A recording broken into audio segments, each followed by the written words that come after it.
Hello students, welcome to Learn Me Now. Today we are going to learn modal auxiliary verbs. ये जो screen पे आप जितने भी वर्ड्स देख रहे हैं ये सारे modal auxiliary verbs हैं. इन वर्ड्स को हमने 3 पार्ट में बांटा है. 3 वीडियोस में आप पूरे modal auxiliary verbs को पढ़ेंगे. पार्ट 1 में हम पढ़ेंगे कैन, कुड, मे, माइट जो हाईलाइटेड दिखाई दे रहे हैं. Now let's see what do modal auxiliary verbs mean. तो सबसे पहले हमें देखना है कि modal auxiliary verbs का मतलब क्या होता है, इससे हम क्या समझते हैं. Modal auxiliary verbs or modals are helping verbs that help the main verb to form the tenses, voices and moods placed before them. ये जो modal auxiliary verbs होते हैं ये क्या होते हैं, helping verbs होते हैं जो कि main verb के पहले पुट किए जाते हैं और ये main verb को help करते हैं tense बनाने में, voice बनाने में and moods बनाने में. Can, could, may, might, shall, should, will, would, must, ought to, used to, need, dare, has to, have to, had to, etc. are the modal auxiliary verbs. तो ये सारे जो वर्ड्स हैं ये modal auxiliary verbs हैं जिनके बारे में हम अलग से पढ़ाई करेंगे. Now let's see the features of modal auxiliary verbs. सबसे पहले modal auxiliary verbs की विशेषता को देखें कि कैसे हम इन्हें पहचानेंगे, इसके क्या क्या रूप होते हैं, क्या क्या विशेषता होती है. The first one is they can not function as main verbs except need and dare. Need and dare are sometimes used as main verbs. तो ये जो modal auxiliary verbs होते हैं ये मेन वर्ब की तरह काम नहीं करते हैं, ये मेन वर्ब नहीं होते हैं एक्सेप्ट सिवाय नीड एंड डेयर के. इसीलिए नीड एंड डेयर को सेमी मोडाल्स भी कहा जाता है क्योंकि कभी कभी ये मोडाल्स की तरह काम करते हैं और कभी कभी ये मेन वर्ब की तरह काम करते हैं. जब ये मोडाल्स की तरह काम करते हैं तो मेन वर्ब को हेल्प करते हैं और जब ये मेन वर्ब की तरह काम करते हैं तब डू, डज, डिड इनको हेल्प करते हैं सेंटेंस फॉर्मेशन में. Next feature is they are used before main verbs and express meanings such as permission, possibility, certainty, necessity, ability and obligation. तो ये जो modals होते हैं ये मेन वर्ब के पहले यूज़ किए जाते हैं, उनको हेल्प करते हैं मीनिंग को बढ़ाने में. कौन सा मीनिंग? परमिशन, अनुमति, पॉसिबिलिटी, संभावना, सर्टेनिटी, निश्चितता, नेसेसिटी, आवश्यकता, एबिलिटी, क्षमता, पावर, ऑब्लिगेशन, आभार या कर्तव्य, ये सब मीनिंग को बताने के लिए इनका यूज किया जाता है. Next feature is they do not change their forms according to the number or person of the subject except has to and have to. तो ये जो मोडाल्स होते हैं इनका फॉर्म कभी भी चेंज नहीं होता सब्जेक्ट के पर्सन या नंबर के अकॉर्डिंग. सब्जेक्ट चाहे फर्स्ट पर्सन हो, सेकेंड पर्सन हो, थर्ड पर्सन हो, सिंगुलर नंबर हो या प्लूरल नंबर हो, इसका कोई इफेक्ट मोडाल्स पर नहीं पड़ता है. लेकिन एक्सेप्शन में 2 मोडाल्स हैं, has to and have to. ये जो 2 मोडाल्स हैं इन पर सब्जेक्ट के पर्सन और नंबर का इफेक्ट पड़ता है. केवल थर्ड पर्सन सिंगुलर सब्जेक्ट के साथ हैज़ टू का यूज़ किया जाता है और first person, second person and third person plural के साथ हैव टू का यूज़ किया जाता है. Next feature is they have no S or ES added in the third person singular number in simple present tense. चूँकि modals main verbs की तरह काम नहीं करते, मेन वर्ब नहीं होते, इसीलिए सिंपल प्रेजेंट टेंस में थर्ड पर्सन सिंगुलर नंबर के सब्जेक्ट के साथ इनमें एस या एस ऐड नहीं होता. ये मोडाल्स होते हैं, हेल्पिंग वर्ब होते हैं, मेन वर्ब नहीं होते. Next feature is they have no ing added in continuous tense and ed added in perfect tense. तो ये मेन वर्ब नहीं है इसलिए कंटिन्यूस टेंस में इनके साथ ing नहीं लगता, इनका फोर्थ फॉर्म नहीं बनता. उसी तरह जब ये पास्ट टेंस या पास्ट परफेक्ट टेंस में इनका यूज़ किया जाता है तो इनका पास्ट फॉर्म या पास्ट पार्टिसिपल फॉर्म नहीं बनाया जाता, इनमें ed एडेड नहीं होता है. Next is they form their interrogatives and negatives. लेकिन ये चूंकि हेल्पिंग वर्ब हैं और इंट्रोगेटिव सेंटेंस और नेगेटिव सेंटेंस में हेल्पिंग वर्ब का रोल होता है इसीलिए इनके हेल्प से इंट्रोगेटिव सेंटेंस बनते हैं. कैसे?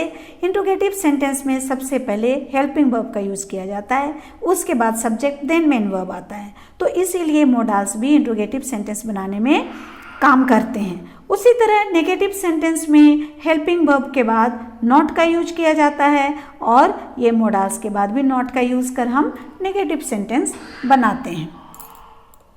Now let's see the modal can. Can का अर्थ होता है सकना, सकने के अर्थ में कैन का यूज किया जाता है। तो देखिए और कहाँ कहाँ इसका यूज होता है। Can is use to express ability और कैपेसिटी। कैन का यूज क्षमता को बताने के लिए, ताकत को बताने के लिए, सामर्थ्य को बताने के लिए किया जाता है। For example, he can speak many languages. वह बहुत सारे लैंग्वेज में बात कर सकता है। या फिर सी कैन लिफ्ट दिस बॉक्स। वह इस बॉक्स को उठा सकती है, उसमें इतनी ताकत है। Next use is to express permission. Permission को शो करने के लिए, परमिशन मांगने के लिए भी कैन का यूज किया जाता है। For example, you can go now. तुम जा सकते हो। लेकिन जनरली परमिशन के लिए मे का यूज ज़्यादा पॉपुलर है। Next use is to express possibility.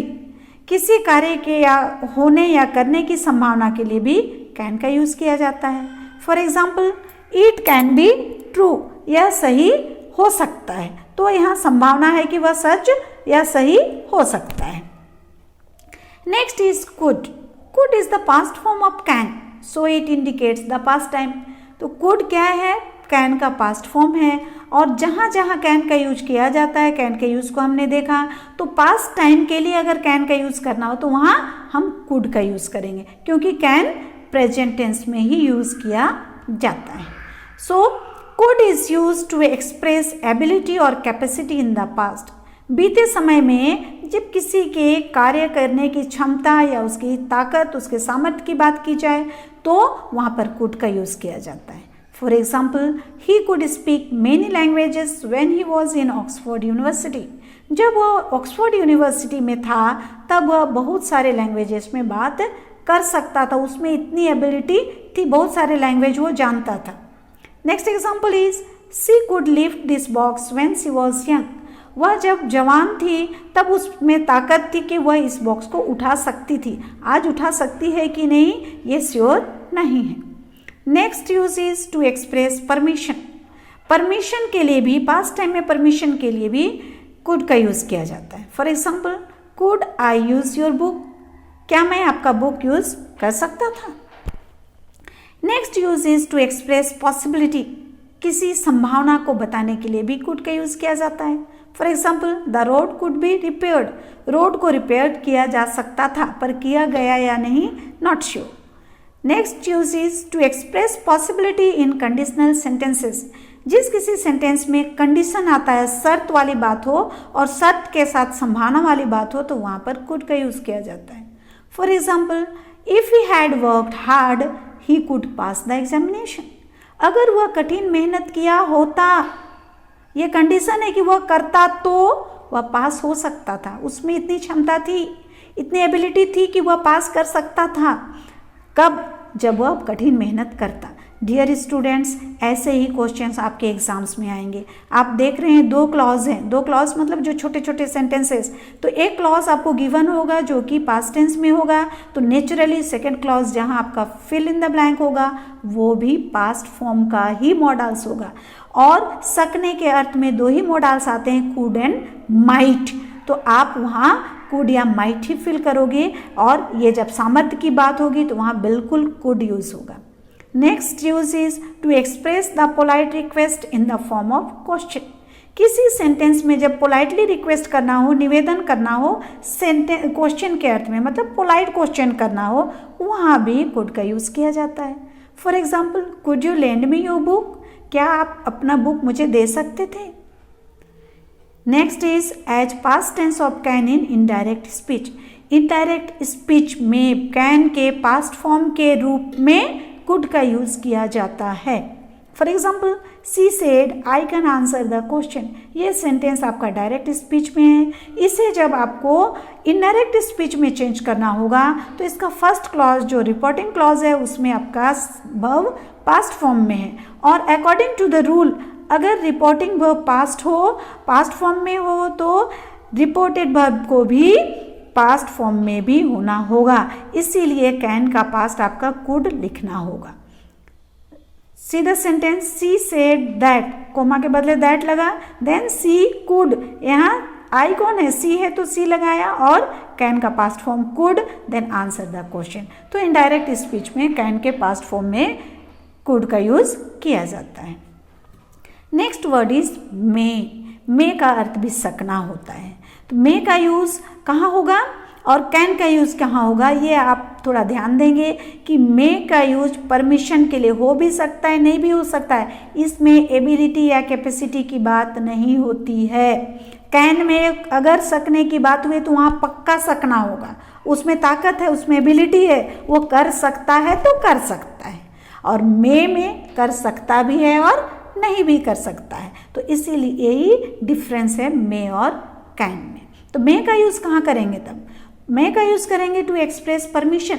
Permission मांगने में हम मे का यूज करेंगे। मे आई कम इन, क्या मैं अंदर आ सकता हूँ? जवाब में हाँ भी हो सकता है, नहीं भी हो सकता है। उसी तरह next example, you may go out, तुम बाहर जा सकते हो, अगर तुम्हारी मर्जी है तो तुम जाओ, नहीं मर्जी है तो बैठ जाओ, दोनों ही केस हो सकता है। Next use is to express possibility, किसी चीज के होने की संभावना के अर्थ में मे का यूज किया जाता है। संभावना है, हो भी सकता है, नहीं भी हो सकता है। फॉर एग्जाम्पल, द रोड में बी रिपेयर्ड, रोड को रिपेयर किया जा सकता है लेकिन नहीं भी किया जा सकता है। Next use is to express a purpose, किसी पर्पस को, उद्देश्य को बताने के लिए भी मे का यूज किया जाता है। For example, I eat that I may live, मैं खाता हूँ, क्यों? क्योंकि मैं जी सकूं। तो ये पर्पस है, जीना पर्पस है, इसलिए यहाँ पर मे का यूज किया गया। Next use is to express wish और ब्लेसिंग, जब कभी हम विश करते हैं, कामना करते हैं, किसी के लिए मनोकामना करते हैं, किसी को आशीर्वाद देते हैं, वहाँ पर भी मे का यूज किया जाता है। For example, may God bless you, may you live a long life, तो भगवान आपको आशीर्वाद दे, भगवान आपको लंबी उम्र दे, ऐसी हमारा मनोकामना है और ऐसा हमारा ब्लेसिंग है, तो यहाँ पर मे का यूज होगा। Next modal is might. Might is the past form of may, might may का पास्ट फॉर्म है। जहाँ जहाँ हमने प्रेजेंट टेंस में मे का यूज किया है, पास्ट टाइम के लिए माइट का यूज होगा सेम केस में। जैसे कि प्रेजेंट में कैन का यूज हुआ और पास्ट टाइम के लिए कुड का यूज हुआ, उसी तरह प्रेजेंट टाइम के लिए मे का यूज होगा, पास्ट टाइम के लिए उसी सेंस में माइट का यूज होगा। Might is use to express polite permission, जब कभी विनम्र निवेदन करना हो, परमिशन मांगना हो, तो वहाँ पर हम लोग माइट का यूज करेंगे। For example, might I use your book, क्या मैं आपका बुक ले सकता था? हाँ भी हो सकता है, ना भी। Next is to express possibility, संभावना जताने के लिए। For example, it might rain, बारिश हो सकती थी लेकिन हुई नहीं। Next use is to express a degree of dissatisfaction और रिप्रोच, किसी असंतोष की भावना को बताने के लिए भी माइट का यूज किया जाता है। For example, you might pay a little more attention to your study, तुम अपने स्टडी में थोड़ी और ध्यान दे सकते थे लेकिन तुमने दिया नहीं।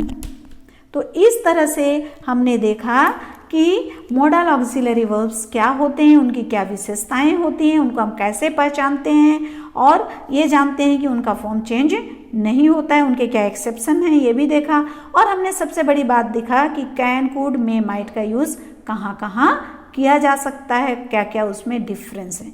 सो स्टूडेंट्स, आपको मेरा ये वीडियो कैसा लगा इस पर कमेंट करें। अगर आपको ये वीडियो पसंद आया तो इसको लाइक करें, अपने फ्रेंड्स रिलेटिव्स के साथ शेयर करें जिससे कि वे भी इस वीडियो से बेनिफिटेड हो सकें। और अगर आज तक आपने मेरे वीडियो को सब्सक्राइब नहीं किया है मेरे चैनल को, तो आज और अभी सब्सक्राइब कर लें जिससे कि इसके बाद के आने वाला वीडियो जो मॉडल्स का पार्ट 2 होगा उसका नोटिफिकेशन आपको टाइम पर हो सके और आप उससे बेनिफिशियल हो रह सकें।